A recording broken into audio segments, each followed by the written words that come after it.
We are running a little late, but nonetheless, we're going to try to pull through here. Chris is with me. We're all good. We're all set to go. So here comes the program, Basics of Building Grassroots Organizers for Grassroots Movements. And I'm here with Chris Worth from Paraquad Incorporated. He leads a team that works to mobilize community members in order to form groups to advocate and organize around issues important to the disability community. The groups are hyper-focused on issues specific to their communities. He currently is laying the foundation for an institute centered around community organizing and civic engagement called the Tusher Institute. The Institute's purpose is to shift the balance of power from one that for people with disabilities and the people organization that supports us is still heavily dominated by a medical model to one that is empowering people with disabilities and organizations that support us to take on a more communal and sustainable power base. I'm really glad Christopher made it to talk to us, and we're sorry we're running a little bit late, but we're glad you can join us.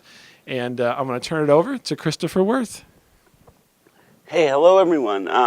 Again, we're sorry that we're running a little late, but road construction is what it is. I will say I'm a little bit nervous this afternoon. This is the first time I've ever run through this training on my own. Usually I have a partner, but he couldn't join us today. So bear with me on that. But it's still going to be a very engaging training. Okay. So, why are we doing this training? Well, we developed this training because it's important that folks with disabilities galvanize around issues, right? That's sort of a no-brainer, as it were. But what, and that has happened before within our community and within the disability rights movement, except that I think within the last, probably since the signing of the ADA, what's happened is many times we've sort of moved away from the grassroots part and become very reliant on sort of like this the sense that the organizations will pick up the sort of flame of activism or flame of advocacy. So we wanted to develop a training that would bring the person back to the organization, to talk about community organizations as people-driven, right? And talk about how we as, for example, I come from a large organization, right? So talk about how large organizations can use this grassroots method to return to a sense of to return to a movement that is centered around getting boots on the ground, right? So not just solving theoretical problems or busing people to Jeff City, but finding ways to reconnect to the larger community. And we wanted to create a training that would also have actual practical things that you could take with you to start building your capacity as an organization to get at the grassroots, to build leadership, right? We need, the community of people with disabilities need new leaders, right? We need to be fostering that. So we wanted to create a way to do that. So first, I want to set ground rules, not ground rules. That's a different training. I want to set a sort of the groundwork for where we're going here. And note that I'm not going to read each slide verbatim. That would get boring.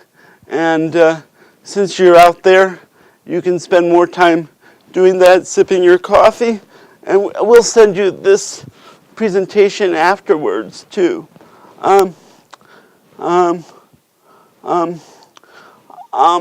But it's important to understand that we work with 3 definitions, really.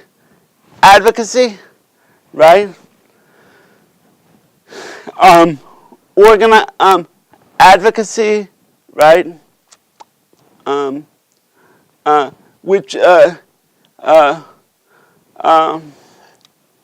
is a good method for pushing out things like policy changes, and usually works very a little bit faster than, say, grassroots organizing, right?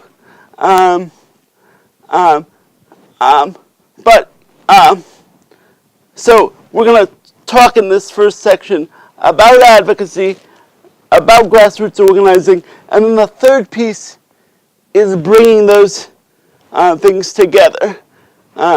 So that's sort of nameless, but it really is a sort of new definition. One of the reasons that we're doing this training is to offer a new definition, right? Saying that you need both grassroots organizing, it's essential, and your advocacy. Okay, so now I'm going to break it down just a little bit. So words are important, right? Words are powerful, right? I say that lots of times. If any of you have been with me before, you're going to, and be with me after this, you're going to hear that, because words can define a situation or a movement or a person. Sometimes words become a sort of stumbling block. But part of this training is to talk about that stumbling block. So when we think about advocacy, we think I want you to think for this training about a person or an institution speaking on behalf of a community of people, right? Now, notice that advocacy, if I had a laser pointer here, we'd point to it, or I'd point out there. But that word advocacy doesn't have self in front of it. So if any of you are like, well, isn't that what self-advocacy? We can talk about self-advocacy in a second. But for now, I want you to think about the word advocacy as a situation where the institution sort of speaks on behalf of the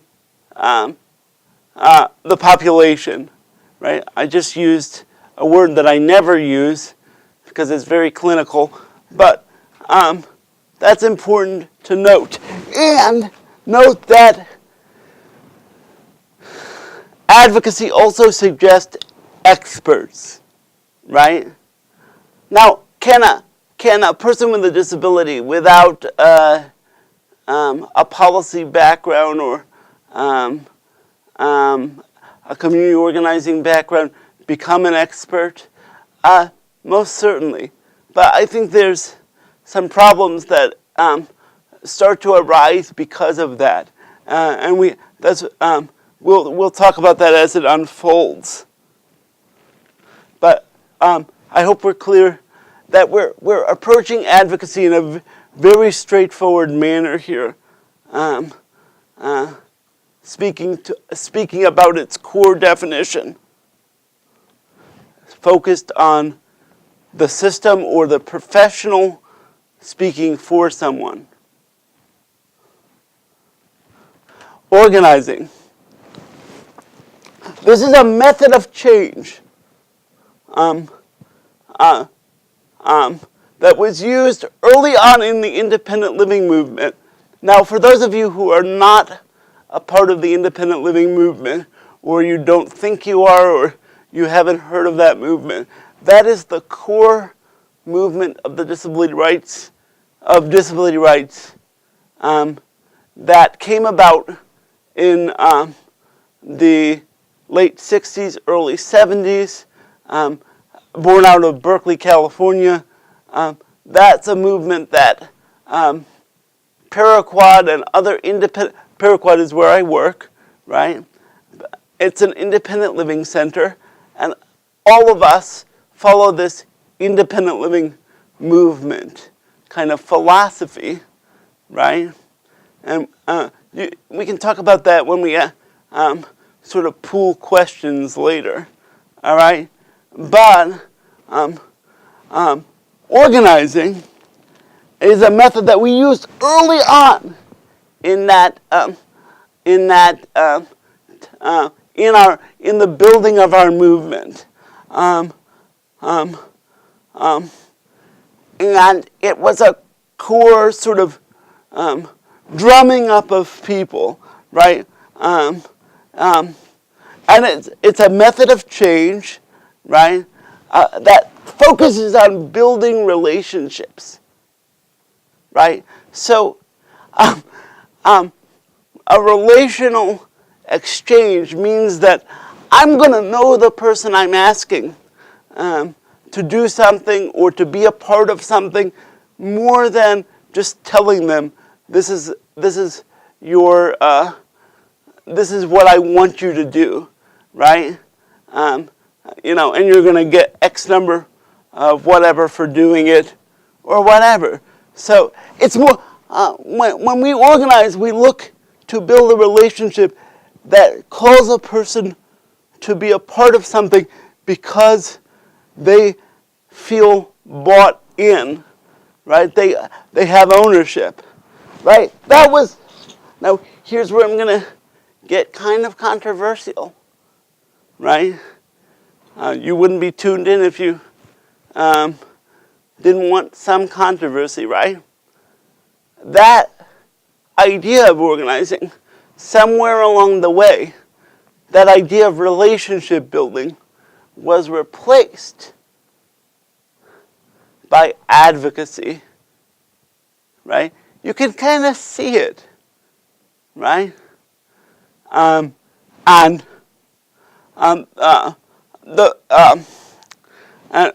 we're gonna talk about that as we unfold here a little bit more. But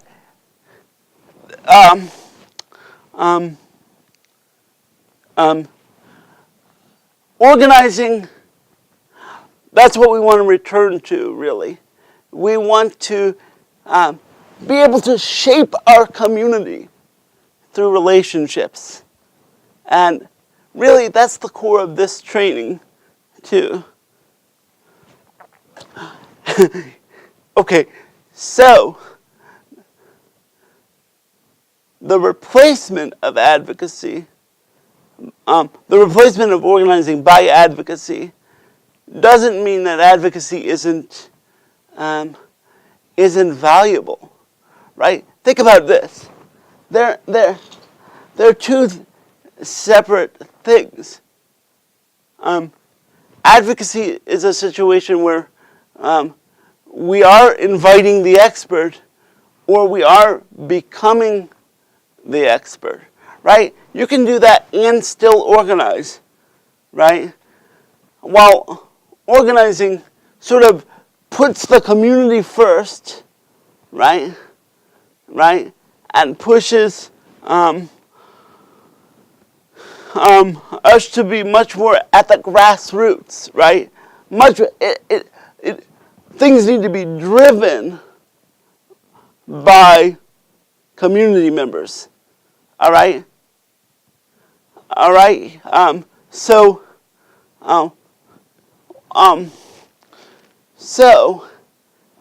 Advocacy is really great about making changes from the top, right? Right? So I was just at a policy summit. That was awesome, right? It was awesome yesterday, in fact, in Jeff City. That policy summit gave me lots of ideas, even though it was like very high up, very grass tops, right? Gave me lots of ideas to bring back to the community of people that we support and say, this is what we could organize around. We could take this issue and break it down. We could take this policy and break it down and support it or reject it, right? By looking at it as it fits in our community. Does that make sense? I think so. So, think about relationships. Think about expertise. So, community organizing, grassroots organizing is about relationships. Advocacy is about having or even developing expertise. I think that one thing that happens. One thing that happens is we start to, as people with disabilities, if we're a really good advocate and we've been doing it a long time, we believe that we're an expert, right? So we kind of hold ourselves higher than other folks. Again, I'm being a little controversial there. Organizing requires you to step back. So look at this illustration. Step back and be a part of a community movement.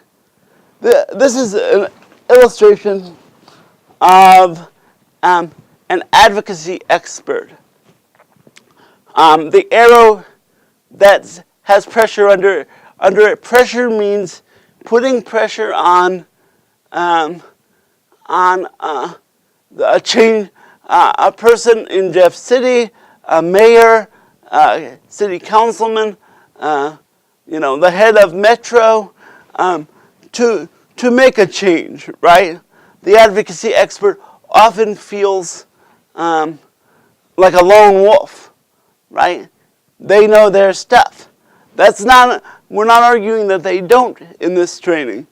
What we're saying is that combined with knowing their stuff, if they brought that to a larger community, when they do that, they even become more powerful. Does that make sense? Yeah. Right? Okay. So, this illustrates that. All right? Sort of. But we've sort of pulled out our advocacy expert here, right? He or she or they are out of the picture for a minute. And we're saying if community members get together, they can put pressure on a decision maker, right?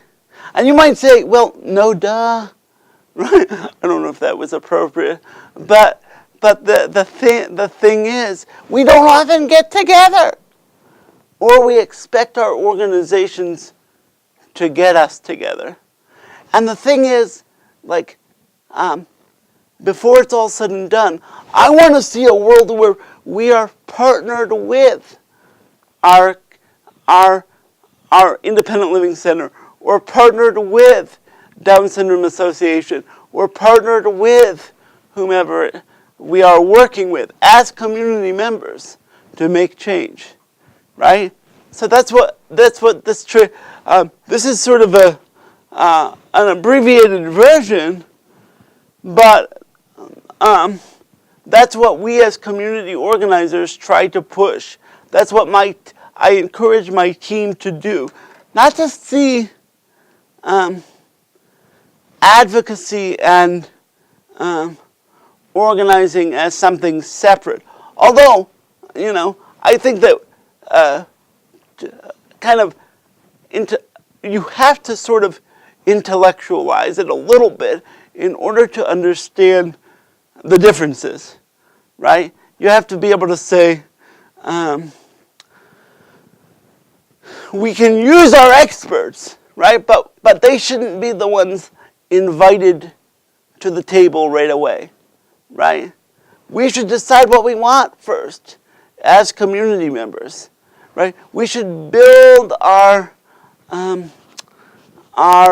skill set and maybe ask them for exchange of information about building that skill set. But we are the experts, right, as community members, right? And I guess the point is that you should always test that too. You should always check that. The minute you begin to think that you're an advocacy expert, you need to check yourself. Just like me, I've been doing organizing 15 years, right? To almost 20 years. And the minute I think I'm good at that, or, to the point of megalomania, I'm in trouble, right? I don't know if that made any sense. You're such a quiet audience. What I do want to point out in this next slide is that those arrows that don't have pressure under them represent an exchange, right? There's always an exchange between the people who know something and the people who don't, right? Or the people who are expert at something and the people who might know a little bit about it, right? And if we can bring those two things to the table, right, we can better put pressure on our decision maker, right? So we have strategy, right? We can use our advocacy experts or experts in general, right?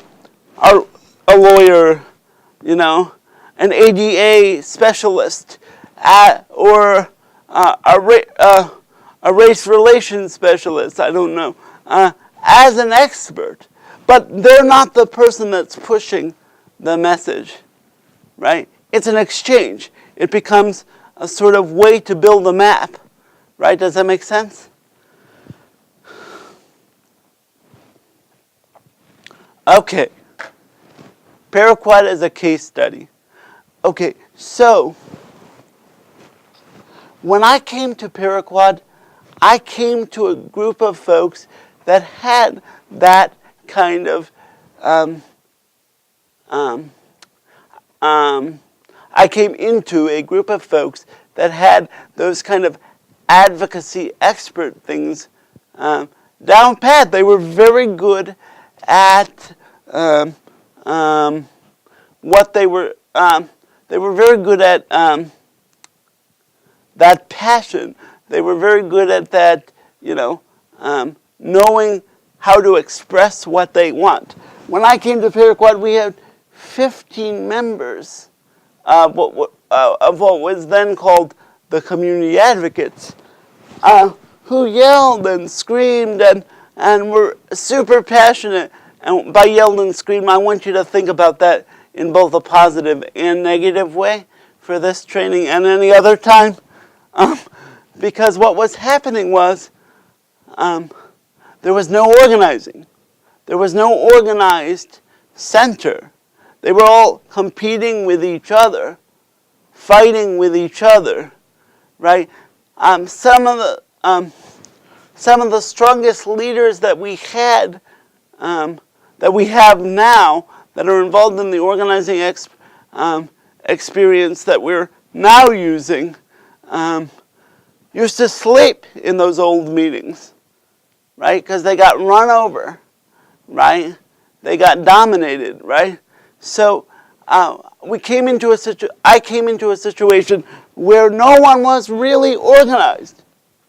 Okay, I'm going to edit that, right? Ready? Saul Alinsky, father of community organizing, says, everyone is organized. right? Period, period, period, period. Some people are organized poorly. In fact, I would argue that most people who think they're organized aren't organized, or are organized poorly, even if they think they're successful. Did that make sense? I know I tripped over my words there. But so I came into a situation with lots of powerful people who knew more about advocacy in St. Louis area than I could ever know, right? But they weren't organized. It wasn't about an exchange of ideas. It was about them, getting on their soapbox, to be honest, and preaching. Some of that is important, right? But if it's without strategy, you're screwed, right? If it's without, you can have all of the expertise that you want, and if you can't come together as a community around a coffee table, or around a restaurant table, or around a boardroom table, and you don't know what you want, you're never gonna get anywhere, like if you don't have a strategy. So one of the things that community organizing brings to the table that's a little different is that we stress having a strategy, right? So lots of people protest, and protest is great, right? But protest is one tactic in a large line. It's one. I'm going to take a drink. It's one tactic in a strategy, right? It's not the end all be all. So Paraquad, I came there. Lots of people were full of passion, but super disconnected, right? So one thing we began to do was shift the balance, build a relationship. When I first rolled into that place and asked, well, what do you want to do? People would say to me, well, you're the boss. Why don't you tell me what to do? Whew. Oh, okay. I am a team manager, right?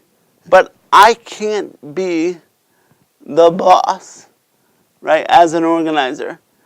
It's got to come from the community, right? So we broke that down. We broke that sort of poisonous situation down. And we began one-on-oneing with people. We're going to talk a little bit about one-on-oneing today. And as I one-on-one with folks, I learned that the quietest among them were sometimes the leader, and the loudest were just wanting to be seen. Like they had lots of gifts and talents that they felt like they needed to share, but their role wasn't really leadership, right? So we began to one-on-one. We began to break it down. We moved groups out into the community. At this present time, roughly, because the groups kind of fall apart and rebuild and fall apart on their own, right? So Paraquad isn't holding anyone up or propping up a system, right? We're letting things happen naturally. In the disability community, we call that building natural supports, right? So we have 12 community groups. They range in size from 4 members to 30-something members. I'm thinking of People First of St. Louis. So they're huge, right? There are 3 on college campuses. each group does something on their own, right? And get support from our team, right? So they build a strategy, they have to do the research, and they carry out what we call in community organizing direct action. We have 12 of those. When I first came to Paraquad, that group at Paraquad was radical. I'm not saying for its time, it was radical to bring folks together in a room, but it became more about herding folks into a room. It became more about donuts and coffee, right? So the thing was, it needed to be shaken up, and what we did was agitate, right? I don't know, I'm probably wreaking havoc on the microphone here, but we're trying to agitate and move things forward, right? So now we have 12 groups doing individual things, each one doing an amazing individual activity from getting the, some super small, right? But small can be big, right? From getting those big cement trash cans moved away from your the door open button at the mall, right? To taking on Metro, to getting an in excess, taking on, by Metro I mean the caller ride rules around Metro. CTI, the coalition that we support, got those rules changed, right? To also doing attitude kind of adjustment, direct actions, where we go into a place and do like a speakers bureau. But the coalition that makes all those decisions on their own. They have a steering committee, and they work to figure out 2 big projects every year that everyone's going to participate in, and each one of them, each group is required to continually do and report back on some sort of attitudinal shift barrier, attitudinal shift kind of direct action, or barrier shift direct action. And we've seen amazing stuff happen. We have 85 out of those 12 groups, 85 members. Now, the Coalition for Truth and Independence has only been around maybe 2.5 years. That might be stretching it, right? But people wanted to get together. People were hungry.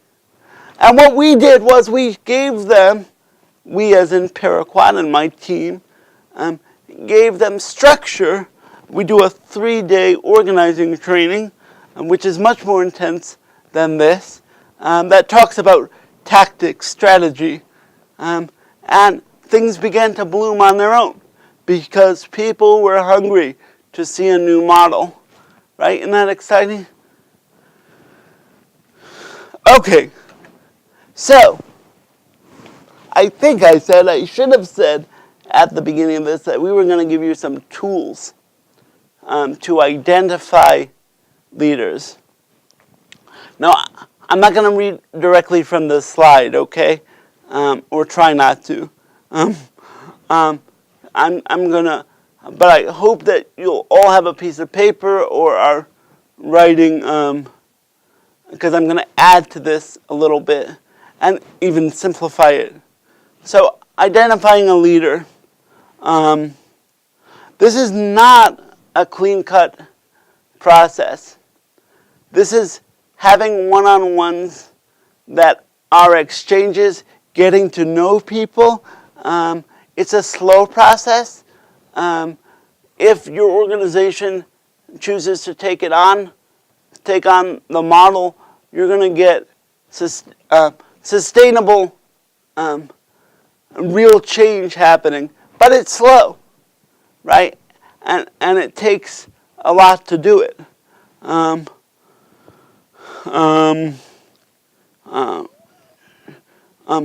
So the idea is to to have one-on-ones. One-on-ones are not interviews, right? They're a chance to get together and talk to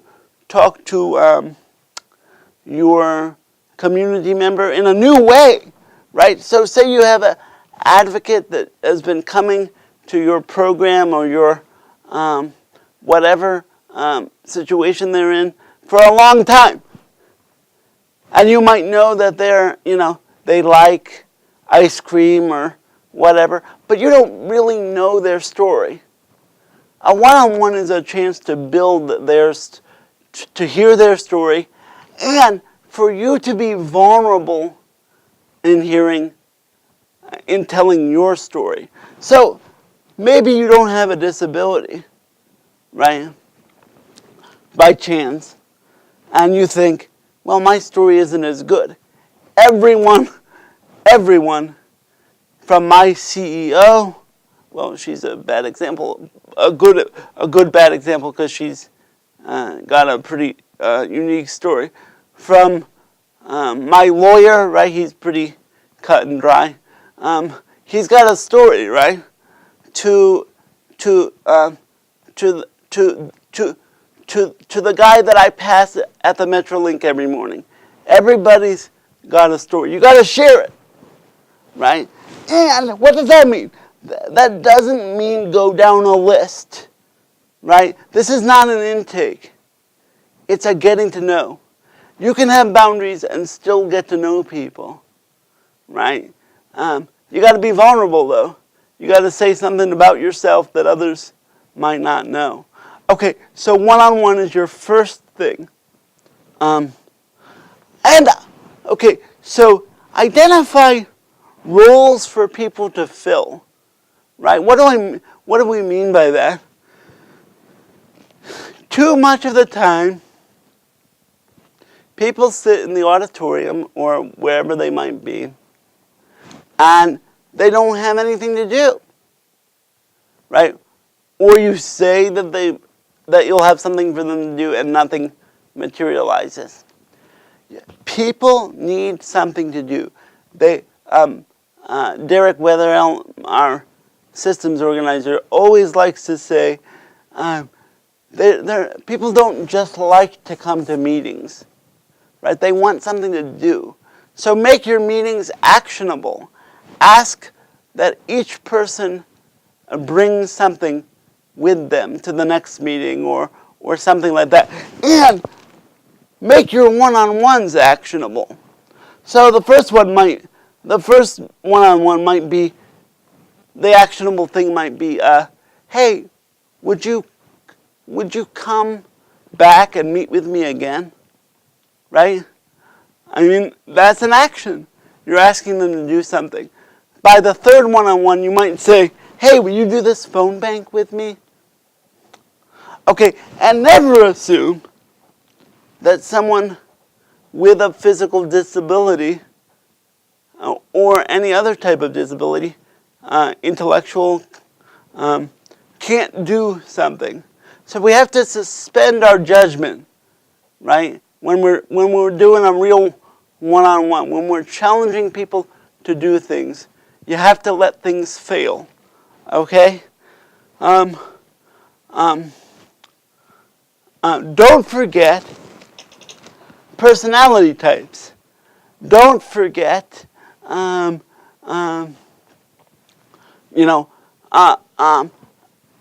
leaders don't have to be out front.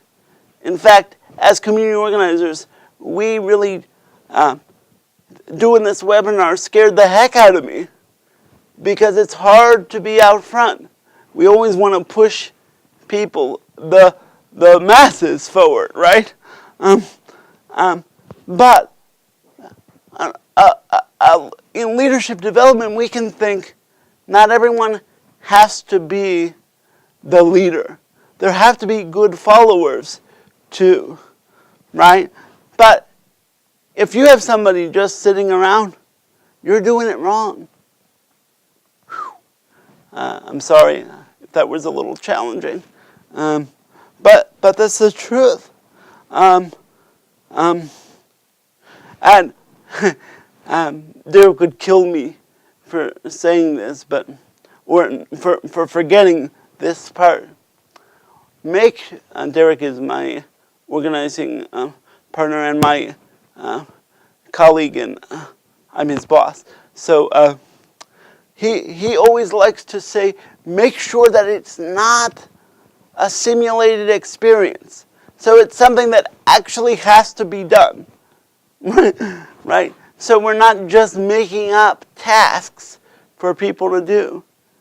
That's bullcrap, right?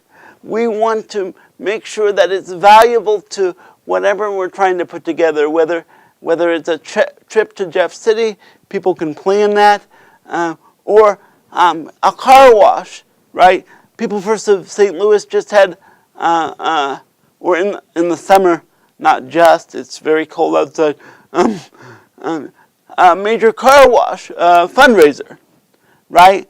And they made it happen, right? Derek, who sort of is their advisor, did not soften it, did not get the equipment for them, he supported them in getting all that together. And the fundraiser actually happened, right? And because he used methods that are tried and true in community organizing. So don't create a simulated experience, right? And we can talk about that more at a later date. But make sure you're actually filling leadership types. So that's what a one-on-one is for. Get to know what people want to do. Get to know what they think they're good at. And push them to try something new. Right? Again, a no-duh situation, right? But always give them a task, right? And inoculate them to know that if that it might fail. I want you to know that we talk about not succeeding a lot on my team as a good thing. I mean that makes a lot of people's toes curl or whatever. But it is a good thing because it's a learning process. Oh, that's my phone. I apologize. It's a learning process, right? Like this is a learning process, right? So, here's my phone. You guys see it? I set an alarm. So, when they find out that things fail without inoculation, when things don't go right, they will duck out. The slide says it. They will duck out. But if you set it up in your training, in your conversation, to let them know that failing is not always bad, then they will stick around. You'll have buy-in. And guess what? No matter what their cognitive understanding, no matter what their file says about their cognitive understanding, right, which I think is bullcrap a lot, what the file says, they will learn. No doubt, right? But the big thing is, they don't want to just meet. Give them something to do. Okay. It's kind of a continuation. We believe that we are constantly learning, right? We are constantly learning. So evaluation, knowing your story, building that relationship is important. Now I just threw in the word evaluation because the lights are hot on me and I'm getting a little tired. But if you look at your slide, evaluation is what we use constantly to say, if this was good, what was good about it? Right? That's important. A lot of people look for the nastiness in evaluations. I was on Rate Your Professor. I was a professor at one, like a adjunct at one time, and I got all sorts of bad eval, and I had to encourage people, yes, I did that, I'm vain like that, to put some good stuff on there. I can't be all bad, right? So we have to look at what worked in a campaign. We have to be able to build a strategic plan based on that evaluation for the next step. And we need to know, okay, what the problems are, right? And what the issues are. We don't have a lot of time today, but I do my team does a training on problem versus issue. They're two separate things, right? And you got to allow the experience. There's some things that you will only learn by doing, right? So we're helping and still are supporting people, the Social Justice Committee at the ARC here in St. Louis. Well, they just elected their first body of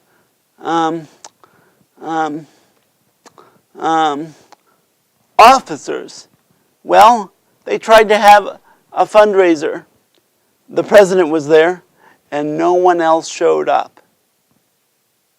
No one else showed up. Remember, it's their first body of elected officers. Well, it failed. It was disastrous. But then what we encourage them to do is pull back. Ask why. Turn that hot anger into cold anger. Strategize. Right? But experience it for real. Right? Did everybody get that? Yeah. Okay. So, this is my last slide. So, I'm going to open it up for, I'm stuttering a little bit because I don't know quite how this works, but I'm going to open it up for some questions. And Chris, if you want to, I'll tell folks how to do questions. Okay, that'd be great. I didn't give you all the details whenever we got in That's here all because right. of the traffic and so forth. But if you'd like to ask a question, there's a button, a link just below the video window. It says Ask a Question. Click on that link. It'll open up a window for you to type in your name and your question. Hit Submit. I will ask the question on your behalf here in the studio, and then Chris will be able to answer it from there. So if you want to take a minute and click on the Ask a Question link that's just below the video window, we'll get Chris some questions. While we're waiting for folks to put in a few questions, Chris, I'm going to go ahead and put your contact info if you want to give some more information about Paraquad while they can look at that while they're typing their question. So, Paraquad is one of the 10 oldest independent living centers in the United States. It was founded through a direct pipeline, and I'm not kidding, to Berkeley, California. A guy named Ed Roberts came here. He used an iron lung and helped to figure out what was needed and how it was going to work, and kind of brought the independent living philosophy with him. And we've really carried that on in our department. I mean, really, and again, one of my coworkers likes to say that this presentation I hope you got something out of it. It really is about setting the foundation for the next wave of the disability rights movement. So Paraquad is once again, and possibly has been, on the cutting edge. Now, only because, like, I'm a horrible salesman, but, it's not, it's because our leadership, and when I say our leadership, I mean Paraquad, but leadership at large, too, sees that we need to push advocacy forward, right? We need to read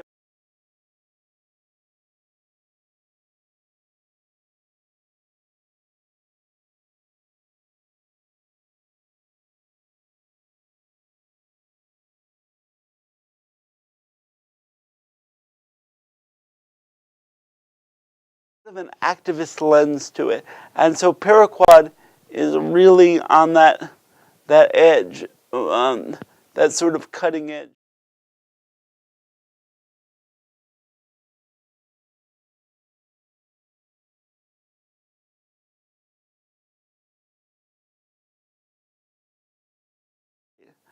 And we like to say we're working to shape that community, right? And we want community members to be involved in that. Like, I often hear people think that Paraquad only works with a certain population. Well, no. The breadth of disability are all welcome. I'm doing it again. Are all welcome at our door, right? So, and we're interested in partnerships. So it's not like on a large scale, we want to bring everyone to the table, right? Whether, like, I don't know, this is for another training, but I really want to see the dismantling of the disability hierarchy, right? The idea that somehow brain injury is higher or lower than spinal cord injury, and people think that, right? And cerebral palsy is another place on the sort of hierarchy. I have cerebral palsy, so we really want to break that down and say, no, this is about civil rights. This is about social justice. This is about shaping our community, right? And we've got a question. Remember, just click on the Ask a Question link. It'll bring up a box. You go ahead and fill in your question, and I'll ask it on your behalf. Catherine asks, I would like to know more about what you have planned for the Tischer Institute you mentioned and how a person might get involved. Oh, thank you, Kathy. The Tischer Institute is really an awesome thing because it's a sort of school or an initiative that trains folks with through grassroots community organizing and civic engagement, right? So we do what are called lunch, like brown bag or lunchbox trainings for folks, and each training is customized to a degree for folks, for organizations, and as to what they think they need. I work closely with them to make that shaping happen. So there are trainings that range from sort of identity builder, like who am I as a community member, like how does disability rights work, and where does my role in that fit, right? To how do I navigate Jeff City or even City Hall, right? So we do a whole range of sort of brown bags around building those skills, right? But not only building skills, building identity into the skills, right? So you are a community member, right? So you can contact me about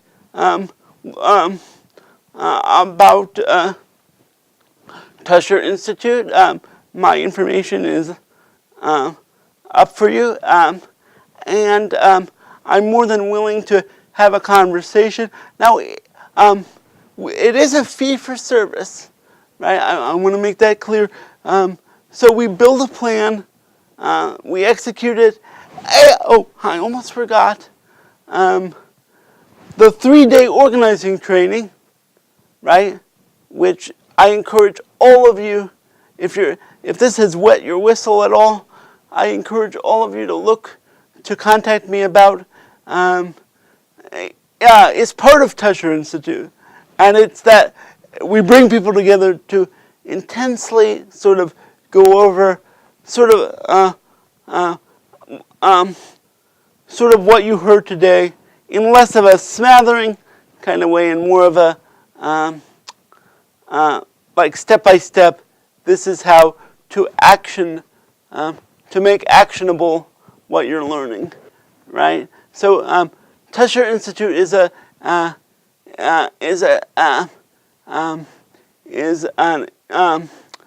collaborative experience, but more than that, it's a school of thought where that plays on action. Does that make sense? Did that make sense?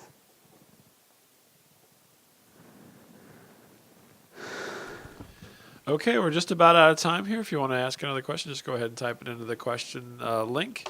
It'll pop up a box. You can go ahead and type your question and hit submit, and we'll ask it on your behalf. Chris, is there any, while we're waiting here just to see if we get any other questions, I was going to say, is there, you mentioned the training, you mentioned the Institute. Is there anything else that you have going on currently, or I know you do other speaking engagements. Is there anything that you've got set up coming up that you want to tell folks? I'm really excited about. I've been asked to be a keynote speaker at the People First of Missouri annual conference in April. I'm real excited about that because it's super rare because and exciting. That we already, the community of people with disabilities already have these massive blocks of super passionate people ready to be sort of galvanized, and I'm